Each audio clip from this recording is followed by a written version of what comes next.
I tried to get as close as possible to mall food court level orange chicken at home in one pan with no deep frying. Deep frying, I think, is generally impractical at home unless you do it a lot. Holy crap, this is good, y'all, and it was really quick, too. You don't have to do broccoli with it, but I'm doing a lot of broccoli because usually when I make Chinese American food at home, I do not make rice. I don't need any more carbs in my diet, so I use broccoli instead to mop up the extra sauce. Broccoli is really good at that. I'm doing 1 crown per portion. Over here, I've got a big, hot 12-inch...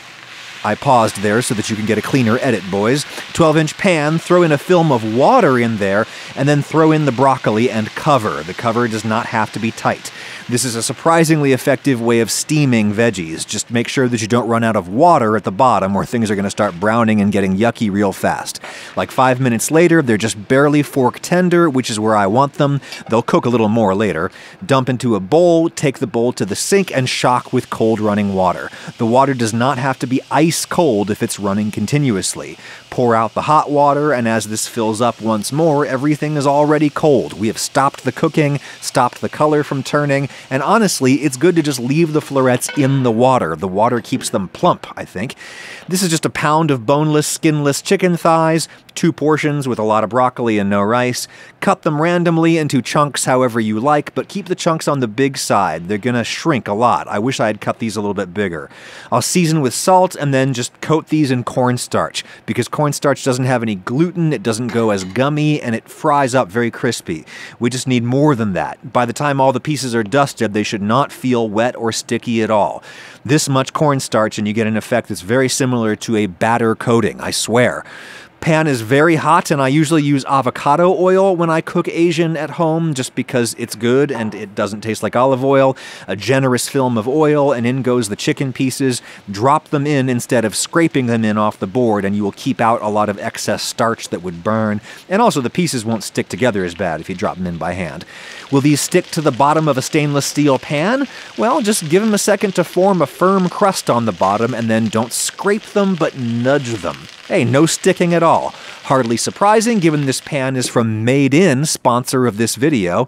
I really do cook mostly with Made In these days, as do the chefs at various 3-star joints like Le Bernardin. Super high quality pieces from multi-generational family-owned manufacturers in the US, France, UK, and Italy. Stainless clad remains, in my opinion, the best overall choice for a pan, assuming that it's well engineered and it has a good sandwich of more conductive metals inside, which these absolutely do. Made In stainless is 5-ply, 5 layers. Yes, I'm a nerd, but this kind of reminds me of a good sword. Heavy enough that it feels substantial and secure, but light enough to be maneuverable. Super comfortable handle. My descendants could wield this. Good stainless lasts a long time, and you can just wash it like normal. Throw it in the dishwasher. Check out the stainless collection and Made In's other cookware by using my link in the description to save on your order. And if you want to see what this pan can do, keep watching. Thank you, Made In. Give that chicken a stir fry it the way you would in a wok. You just knock it around. I've got a second to peel some garlic and ginger and then roughly chop it together, but honestly, if I had it, I would use the frozen cubes of minced garlic and ginger. It's a genius invention. And with clean hands, I will now zest my orange into this foil from earlier. Orange zest makes orange chicken taste very bitter if you cook it too much, so I prefer to add it at the very end and not really cook it at all, hence why I am keeping it away from the raw chicken residue. Let's stir again, and yeah, we're starting to get some seriously crispy crust on the bottom there. Look how much the pieces have broken apart and or shrunk, by the way. Cut them bigger than you want them. You know, it's been 8 minutes and I think we're ready to move on. The pieces don't have to be 100% cooked at this stage because I'm gonna leave everything in while I make the sauce, but if you want to brown the pieces even more, you can. Thigh meat is virtually impossible to overcook in practice. In goes the garlic and ginger. Stir and just cook for a minute just to soften the pieces. Before they burn, it's time to deglaze with our liquids. I'm eyeballing soy sauce. We'll probably need more than that, but it's a start. Same deal with my rice vinegar. Definitely going to need more than that, but we can't take it away, so be conservative. Time to juice in my orange. If it wasn't so big, I would need 2 oranges for sure. And I think that we're going to need like a quarter cup, 50 grams of granulated sugar. Yes, orange chicken is nuggets in sugar sauce. The sooner you accept that, the sooner you can move on with your life. Stir, stir, stir, and then the pan is already looking a little dry and on the verge of burning, so it's time to drop in the broccoli. That little bit of water it brings with it is a feature, not a bug. We need some more liquid, and we need to cool down this pan before the sugar torches. Stir, stir, and now we can have a little taste.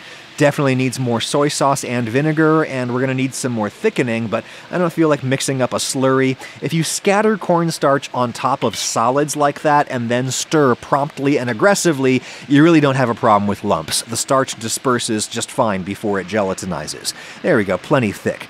Final seasoning is just going to be a handful of chili flakes to balance the sweetness, and then the orange zest, which will provide most of the orange flavor, but I will not stir it. I'm going to turn off the heat, clean up, grab plates, and then I'm going to do my final stir. This really does stop the zest from going super bitter, which always bothers me in like fancy restaurant orange chicken where the chef is trying to tell you, hey look, I used a real orange instead of orange juice concentrate. Screw that, dude. Mall Chinese forever. It's looking a little dry now that the sauce has cooled and tightened, and it tastes like it needs more salt anyway, so more soy sauce, and hey, I'm done. That was a 20-minute meal, a high-protein, high-fiber meal for two if you skip the rice. You could almost fool me if you told me these chicken pieces were battered and deep fried, like in the mall. The flavor and texture is like 90% there. Deep fry at home if you want, but this seems like a much more practical approach to me, and it tastes like the food court. Yum!